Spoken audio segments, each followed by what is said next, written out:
હાલો મિત્રો, કેવો સરસ મજાનો આપણો ડ્રાય ફ્રૂટ ખજૂર પાક તૈયાર છે અને ખજૂર બિસ્કિટ બનીને તૈયાર રેડી થાય છે. કેવા સરસ મજાના. તો આપણે આજે બનાવીશું ખજૂર બિસ્કિટ અને ડ્રાય ફ્રૂટ ખજૂર પાક. તો જો કેવા સરસ મજાના, મસ્ત મજાના, ખાવાની મજા આવે એવા સરસ મજાનો આપણો ડ્રાય ફ્રૂટ પાક તૈયાર છે. અને બિસ્કિટ આપણે બનાવ્યા છે તે પણ બહુ સરસ અને સરળતાથી બનીને તૈયાર થઈ જાય છે. જુઓ, છે ને સરસ. નજીકથી તમને હું બતાવું છું. તો તમે પણ બનાવજો આ રેસીપી. અને બહુ ટાઈમ કંઈ આમાં બહુ થતો નથી. અડધી કલાકમાં બનીને રેડી થઈ જાય છે. તો તમે પણ બનાવજો. હાલો મારી સાથે તમે કિચનમાં. તો તમને હું માપ સાથે બતાવું કે કઈ રીતે આપણે કેટલો માપ લેવો છે અને શું લેવાનું છે ingredient. Hello everyone, welcome back to my channel kitchen point Vijayaben. આજે આપણે બનાવીશું ખજૂર બિસ્કિટ અને ખજૂર પાક. તો ચાલો આપણે કિચનમાં જઈએ. તો અહીં આપણે ખજૂર પાક બનાવવાનો છે અને ખજૂરના બિસ્કિટ બનાવીશું. તો અહીંયા ઇન્ગ્રેડિયન્ટ જોઈ લઈશું આપણે. હવે આ મેં 150 ગ્રામ કાજુ લીધા છે, તેના મેં કટકા કરી લીધા છે. અને 150 ગ્રામ છે આપણે બદામ પણ ઝીણી ઝીણી મેં સમારી લીધી છે. અને 60 ગ્રામ ઘી છે, આપણે થીજેલું ઘી છે. એટલે ઘી આપણે ખજૂર જ્યારે પકાવશું ત્યારે એમાં ઉમેરીશું.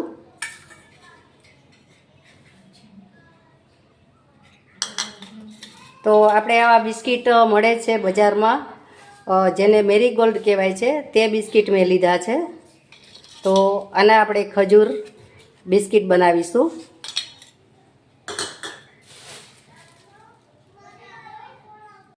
અને આ આપણે કોપરાનું છીણ લીધું છે, જે અવેલેબલ બજારમાં મળે છે તે કોપરાનું છીણ લીધું છે. આને જે બિસ્કિટ બનાવીશું આપણે એની ઉપર કોટ કરવા માટે મેં કોપરાનું છીણ 100 ગ્રામ જેવું લીધું છે. તો હવે આપણે ગેસ પેટાવીશું. આ ખજૂર છે મેં 1.5 કિલો ખજૂર લીધો છે. તો આપણે અડધા ખજૂર પાક બનાવીશું અને અડધાનું આપણે બિસ્કિટ બનાવીશું. તો આ જે ઠળિયાવાળો હતો તે ઠળિયા મેં કાઢી લીધા છે અને ઝીણો ઝીણો આપણે સમારી લીધો છે. તો હવે આપણે બનાવીશું ખજૂર પાક અને ગેસ ઓન કરીશું. તો અહીંયા મેં એક કઢાઈ લીધી છે. ઘી ઓગળે એટલે આપણે ડ્રાય ફ્રૂટ આમાં શેકી લેશું થોડા, એટલે કડક અને ક્રિસ્પી સરસ એવા થઈ જાય, ક્રન્ચી લાગે આપણે જ્યારે ખાઈએ ને બિસ્કિટ ખજૂર પાક ત્યારે. તો પહેલાં આપણે બદામ ફ્રાય કરી લઈશું, શેકી લેશું ઘીમાં ધીરે ગેસે.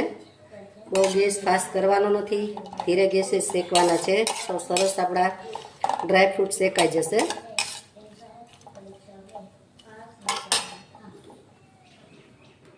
આપણી બદામ સતળાઈ ગઈ છે. હવે લઈશું કાજુને સાતળી લઈશું. અહીંયા આપણા ડ્રાય ફ્રૂટ છે સતળાઈ ગયા છે. હવે એને આપણે લઈ લેશું સાઈડમાં. અને હવે એક કઢાઈ લેશું. કઢાઈમાં જે મેં ઘી લીધું હતું એ ઘી આપણે લઈશું. લગભગ 60 ગ્રામ જેવું છે ઘી આપણું. અને માપમાં આપણે 3 ચમચી ઘી લીધું છે. અને 1.5 કિલો આપણે ખજૂર છે.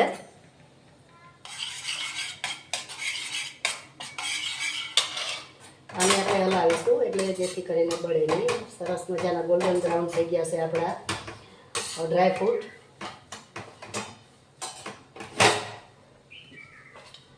તો હવે લઈ લઈશું ખજૂર, જે આપણે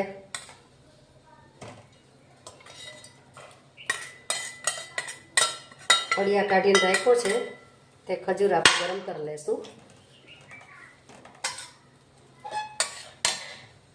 જેમ જેમ ગરમ થશે એમ આપણો ખજૂર સરસ ઢીલો થશે અને મેચ થઈ જશે. ધીરે ગેસે કરીશું. તો આપણો ખજૂર સરસ સતળાઈ ગયો છે, શેકાઈ ગયો છે મસ્ત મજાનો. હવે આપણે જે બિસ્કિટ બનાવવાના છે એ થોડોક આપણે ખજૂર આમાંથી લઈ લેશું. આટલો ખજૂર આપણે એમાં અલગથી લઈ લેશું, કારણ કે આપણે બિસ્કિટ બનાવવાના છે ખજૂર બિસ્કિટ. અને ડ્રાય ફ્રૂટ જે ખજૂર પાક છે તે આપણે આમાંથી બનાવીશું. તો આને સેજવાર આપણે હજી સાતળવાનું છે ખજૂરને, કારણ કે જે આપણે વધારે સાતળીએ તો ખજૂરની જે પેલી જે છે એ સરસ મજાનો આમ મસ્ત મજાનો શેકાઈ જાય તો કોરો પડી જાય છે. અને આ આપણે જો ભાર દઈએ તો આપણે ભાર દેવો પડે છે. અને ઓલો જો શેકાઈ જશે એટલે સીધો સરળતાથી આપણો ચમચો ફરશે એમાં. તો હવે ઘડીક આપણે શેકી લઈશું. તો મિત્રો આપણો જે ખજૂર છે એ શેકાય છે ત્યાં સુધીમાં આપણે જે બિસ્કિટ બનાવવાના છે તેની પ્રોસેસ આપણે જોઈ લઈશું અને બિસ્કિટ બનાવી લઈશું.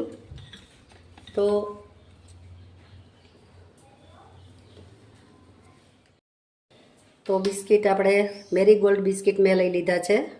તો આ રીતે આપણે બનાવી લઈશું બિસ્કિટ. જો આ રીતે બિસ્કિટ આપણે બનાવીશું. આટલું થોડુંક લેયર, બહુ મોટું લેયર નહીં બનાવવાનું, કારણ કે ઉપર આપણે કોટ કરશું આપણે ખજૂરથી.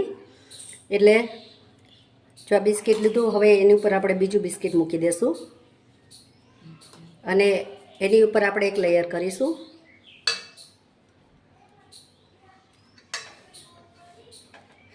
આ રીતે આપણે લેયર કરી દઈશું.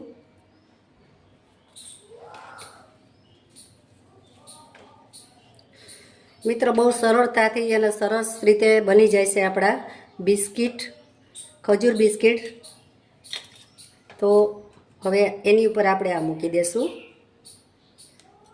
હવે આને આ રીતે આપણે દબાઈ થોડું પ્રેસ કરી દઈશું અને જે આ મિશ્રણ છે આપણે ઉપર કોટ કરવાનું છે.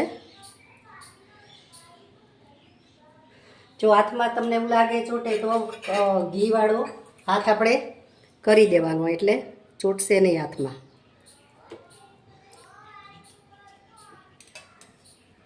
જો આ રીતે આપણે બધો કોટ કરી દેશું. તો અહીંયા આપણે આ રીતે બિસ્કિટ કોટ સરસ રીતે ખજૂરનું લેયરથી કરી લીધું છે. તો આપણે જે કોપરાનું છીણ છે એમાં આપણે રગદોળી લેશું અને કોટ કરી લેશું ઉપરથી સરસ મજાનું. તો જુઓ તમે, સરસ મજાનું આ રીતે બનાવી લેશું. તો જુઓ કેવો સરસ મજાનું બનીને તૈયાર થઈ ગયું છે આપણો ખજૂર બિસ્કિટ. હવે તમને હું બતાવી દઉં. બધા બિસ્કિટ મેં બનાવી લીધા છે, જોઈ શકો છો તમે. જુઓ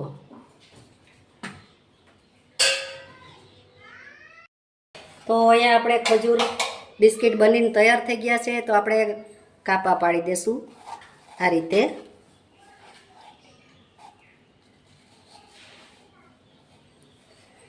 આ રીતે આપણે કાપા પાડી દઈશું. તો જો આ રીતે બધા બિસ્કિટના આપણે કાપા પાડી દીધા છે સરસ રીતે. અને 4 પીસ આમાંથી મેં કર્યા છે. તો આપણા બિસ્કિટ બનીને તૈયાર થઈ ગયા છે. જુઓ કેટલા મસ્ત મજાના આપણા બિસ્કિટ બનીને તૈયાર થઈ ગયા છે. તો હવે આને આપણે રાખી દઈશું. તો આપણો ખજૂર પણ શેકાઈ ગયો છે સરસ રીતે. તો જોઈ શકો છો તમે. જો આ રીતે સહેલાઈથી આપણે આને હલાવી શકીશું એવું ખજૂર આપણે સરસ આ રીતે શેકાવા દેવાનું છે. હવે આમાં આપણે જે ડ્રાયફ્રૂટ શેકેલા છે એ આપણે ઉમેરી દઈશું. જો આ રીતે.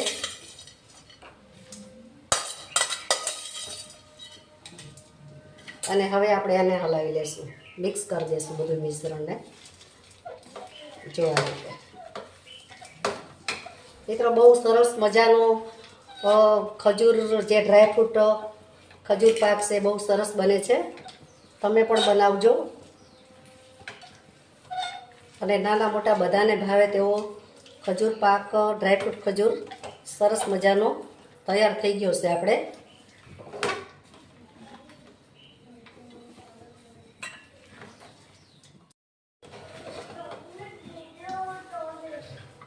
તો આપણો બનીને તૈયાર થઈ ગયો છે. અને મેં આ ટ્રે લીધી છે.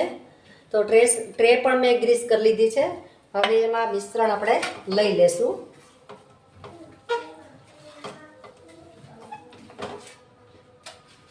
આ રીતે લઈ લેશું.